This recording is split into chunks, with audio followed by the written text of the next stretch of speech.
Oke, teman-teman, kita akan mulai eh, materi selanjutnya ya. Baik, sebelumnya Assalamualaikum warahmatullahi wabarakatuh. Eh, Seperti kelanjutan materi kita yang saya sharing sebelumnya ya, cara menginstal, kita akan lanjut untuk mengenal layout dari Unity. Oke, tujuannya biar kita seragam ya, biar seragam cara mengenalnya gimana sih cara kerjanya di Unity itu.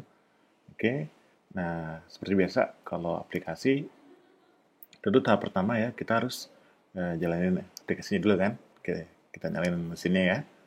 Oke, kita di sini kita udah punya Unity sini. Oke, kita jalankan. Nah, saya pakai yang versi 5.1.3. Nah, saya biasanya di sini minta loginnya, jadi saya akan login ke sini. Oke, salah passwordnya.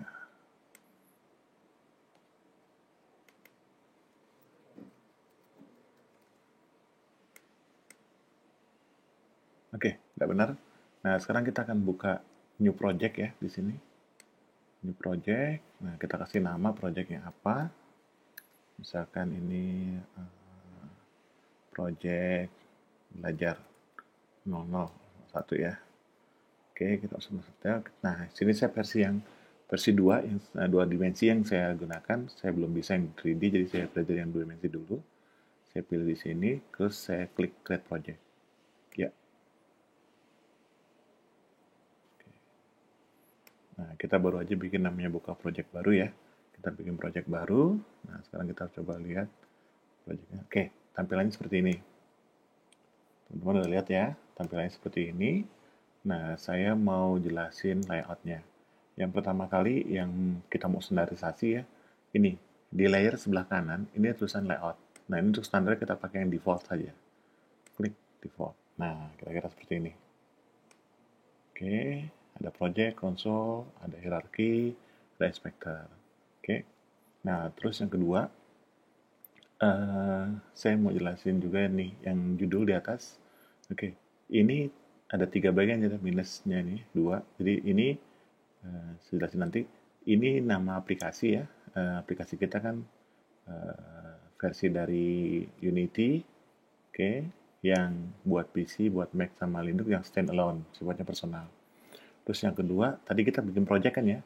Projectnya ini namanya tadi belajar 01. Oke, di sini. Nah, sekarang ini tuh apa? Nah, ini adalah kalau bahasa di Unity-nya adalah scan ya. Scan itu kira-kira kalau terjemahan di Android tuh kayak view ya. View kalau yang pakai Eclipse, kalau yang pakai GameMaker itu kayak room. Jadi konsepnya misalkan kita punya 4 atau 3 lah ya halaman, 3 tampilan misalkan flash, habis itu menu, habis itu gameplay, habis itu ke halaman about us atau setting. Nah, masing-masing page itu atau masing halaman itu, masing-masing view itu semua kita sebut dengan scan. Nah, ini di sini scan-nya. Oke. Terus yang kedua, nah di sini kita masih kosong nih scan-nya. Nah, ini kita bisa kita simpan ya. Jadi kita simpan scan-nya, save, misalkan saya kasih ganti game, gitu ya. Oke. Nah, ini simpan gambar kayak Unity. Ini sudah ganti nama nih sekarang nih. Game.unity. Berarti ini scan-nya. Kalau kita mau misalkan nanti tidak ada splash-nya, ada itunya, splash-nya, ada menunya, dan kita buat aja semua di sini. Nah, saya alih dengan bikin scan-scan yang baru seperti itu. Oke, kemudian saya mau ngejelasin juga menu ya. Nah, biasa kalau file new di sini, new scan juga di sini, create project juga di sini. Oke. Kemudian paling kiri ya, paling kiri ini ada tombol bentuknya seperti ini. Kita ada di sini ya. Ada tombol seperti ini. Ini gunanya untuk menggerak-gerakkan layar. Contoh ya. Nah, ini bisa saya gerak-gerakin. Oke. Oke. Ini bisa saya gerak-gerakin. Oke. Terus kalau pakai pakai Mac itu bisa double touch itu, kita bisa sentuh zoomnya ini. Atau kalau pakai mouse itu biasanya pakai wheelnya. yang bulat-bulat yang maju mundur. Nah itu dia bisa mengatur eh, dalam kedalaman gambar ya, ukurannya zoom atau zoom out, zoom in. Oke, terus dia bisa digerak-gerakin seperti itu. Oke, itu untuk fungsi dari yang seperti ini. Oke, jadi untuk ngatur layar tampilannya ya, bidang tampilan kita view. Terus yang kedua ini menggerakkan posisi dari itemnya. Contoh, kita punya kamera ini kalau diklik, nah, oke, ini ada tombol hijau ke atas, Y gitu biasanya. Ini ada tombol kanan ini X gitu. Nah kalau tombol hijau ini saya klik, dia akan lari, bukan lari, dia akan bergerak ngikutin arah atas ke bawah gitu. Dia nggak ke XY, jadi nggak goyang ke kanan, tapi ke atas ke bawah. Oke. Nah kalau saya pencet yang Y, yang merahnya atau yang X-nya, dia akan geser ke kanan, kiri, gitu. Ya, jadi nggak goyang-goyang ya, seperti itu ya. Ini X-nya, ini seperti ini. Nah ini Y-nya. Ya, sekarang kita gerakkan, ada lagi fungsinya langsung bergerak seperti ini. Nah, ini bisa semua nanti untuk semua objek yang kita buat di sini kita bisa lakukan hal yang sama. Tinggal klik-klik bendanya, terus nanti ada simbol ini XY-nya gitu. Nah, sebenarnya yang menarik kalau di sini kan, nah saya mau jelasin lagi fungsi itu, fungsi ini ya, menggerak-gerakkan.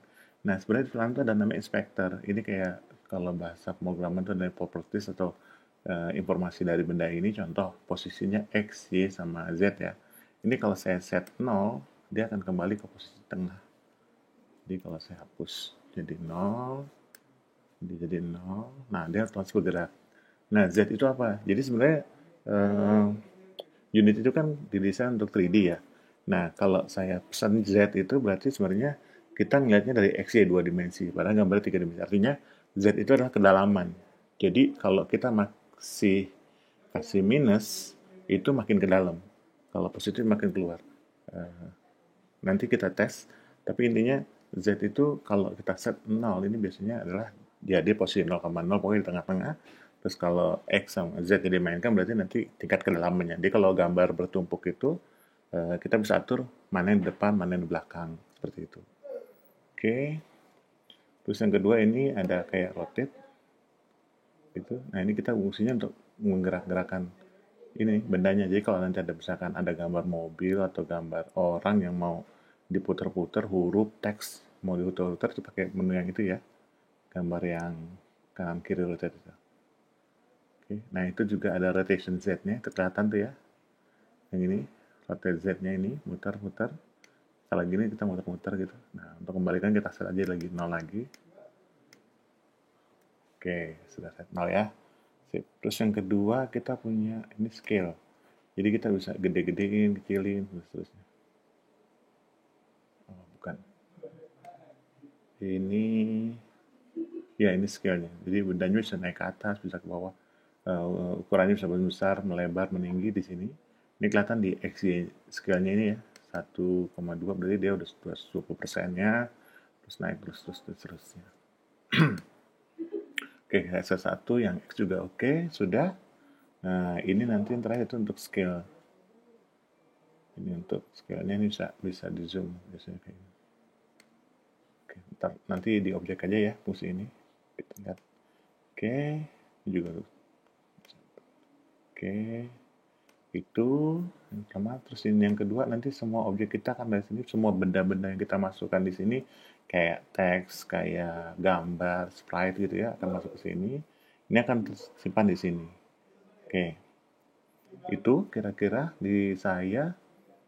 Oh ya, kita ada lagi, kalau kita lagi running kadang-kadang perlu debug ya, perlu ini posisinya di mana sih, ini error atau enggak sih. Nah, buat script juga.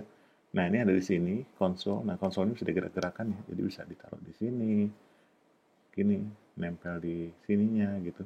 Bisa juga terlepas gitu ya, bisa nempel. Saya mau dia taruh bawah, atau taruh di sini. Nah, kayak ini terlepas dia. Jadi kita bisa taruh dia di sini, nggak berpengaruh. Atau saya mau dia nempel lagi di sini. Nah, bisa. Atau dia mau lagi taruh di sini. Nah, bisa. Oke. Ini namanya konsol. Kita bisa naruh semua di sini. Oke. Berjajar atau tertimpa gitu juga bisa. Oke, kayak gini ya. Yang penting ini ada lagi di sini. ini ada run, tombol run ya, jalanin, terus pause sama step by step. Jadi kita bikin simulasi, bisa simulasi step by step. Oh ya, pemahaman saya terhadap Unity untuk scripting ya, yang terjadi sebenarnya gini, game itu sebenarnya punya urutan timeline ya, waktu saat seperti itu. Nah, untuk tampilannya itu, setiap objek ini setiap digeser waktu dia akan dijalankan, diulang-ulang. Thread, objek satu digambar, objek dua digambar, dan seterusnya. Jadi konsepnya dia kayak di loop seperti itu, dan setiap objek tiap detik itu akan dipanggil loop, muter gitu ya. Kayak circular. Jadi kalau ada waktu sepanjang ini gitu, dia setiap waktu ini dia akan manggil semua objek. Waktu sendiri akan manggil objek dan seterusnya. Jadi muter-muter terus sampai waktunya habis. Nah, saya mau sharing lagi yang ke mungkin terakhir, yang bagian terakhir itu, saya save aja. Itu tentang tampilan ya. Jadi di sini namanya scan. Ini biasanya kita buat nambah-nambah objek di sini. Kita kerja biasa di sini, tambahin objek, tambahin script, tambahin whatever di sini. Kemudian, nah untuk tampilannya sendiri kayak gimana? Tampilan tuh di sini. Nah, ini tampilannya. Gitu. Oke. Jadi kalau kita punya gini-gini, nah, oke, misalkan saya mau ganti background ya, mau ganti background, misalkan saya ganti jadi merah backgroundnya gitu. Oke, udah merah ya. Oke, saya ganti yang ini lagi. Nah, ini kan backgroundnya udah merah nih, kamera reviewnya. Ini kalau saya lihat benar-benar reviewnya kayak gini. Nah, kalau misalkan nanti game kita udah keluar dan lain-lain, udah ada animasi dan lain-lain, ini ada tombol, 3 tombol penting ini kita bisa run. Ya, contoh, kita lagi scan gini, ada kamera reviewnya, kita run, klik. Nah, ini rata-rata agak jadi gelap nih, seperti itu. Gelap artinya lagi running. Nah, kalau lagi running ini terus di sini ada objek yang kita gerak-gerakin gitu ya, ini nggak kesimpan. Jadi hati-hati. Kalau lagi ngeran gini, jangan ngedit di sini. Itu nggak akan tersimpan perubahan kita. Jadi kalau kita rubah gini, ini kita matikan gitu. Nah, gitu. Nanti objek-objek yang di sini akan kembali lagi seperti awal. Gitu. Ya. Ini tampilannya. Terus yang kedua, ini ada tombol di sini maximize on play. Ini kalau kita klik, dia akan jadi ngambil penuh. Dia akan keluar layar. Jadi dia akan keluar dari aplikasi ini. Dia akan berdiri sendiri. Kalau di sini kan di run ini kan dia masih dalam Unity ya. Oke. Nanti kalau ini kita lepas, terus kita tag jadi maximize gitu. Maksudnya kita klik. Ini kalau kita run, klik gitu. Nah, dia akan penuh nih, tuh. Penuh. Ya, kita akan penuh. Gitu. Oke. Terus ini nanti ada aspek-aspek tampilannya. Saya bisa pakai Android. Saya ukuran segini, tapi juga orang yang pakai 800-600. Itu yang disarankan buat iOS. Jadi saya pakai yang ini. Nanti kalau ini saya run gini. Nah, ini saya akan kelihatan tampilan game saya untuk 800-600 seperti ini. Oke. Itu aja dari saya untuk ini. Terus saya simpen projectnya gitu ya. Simpan projectnya. Terus kalau misalnya saya mau buat project baru, saya klik project baru di sini, tampil lagi seperti ini, kasih nama dan lain seterusnya. Gitu ya teman-teman ya. Oke. Itu pengenalan layout. Kalau kecepatan nanti di feedback saja. Nanti saya akan bikin yang versi agak lebih nyantai kali ya. Agak lebih nyantai, saya bisa jelasin fungsi-fungsi ini. Tapi secara keseluruhan, saya mau ulangi lagi.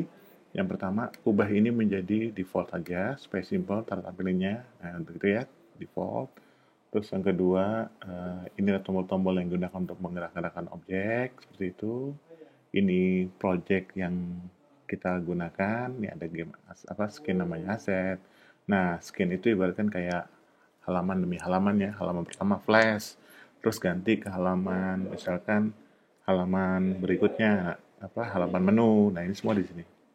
Oke, nah dari ini semua kita bisa langsung save skinnya di sini, atau kita buat baru, nah gitu, atau kita duplicate juga bisa nanti skinnya jadi lebih cepat bekerjanya. Terus ini ada inspector, ini untuk properties dari setiap objek yang ada di sini. Jadi kayak tadi saya ubah